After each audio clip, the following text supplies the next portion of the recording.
What's going on, fam? Want to give you an update. So I just update my welding rig with some new shocks. I just put the new shocks on there.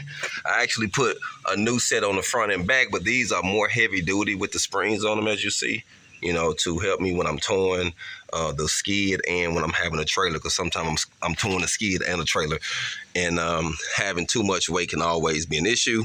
So I wanted to show you the update. I took those off and actually installed some new ones. So we're about to get ready to get our hog on again, fam. So sometimes you have to become what you want. I'm not a mechanic, fam, but my dad was. And even though at one time in my life I didn't really respect him, but I understood how important it is to be able to maintenance and work on the things that you own, the things that you purchase.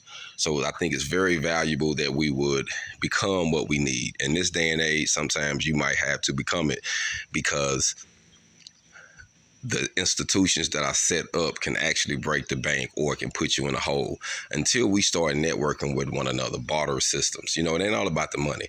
I helped an electrician out one day, and he was like, man, what I owe you for? I said, no, you don't owe me anything. You can have them, because I want to network with you for your services. Your money isn't any good. Let's network and barter our services and actually get our hog on, build some independence, do something, live to be remembered, fam, and really do something to change somebody's lives by using what we got. Hold on.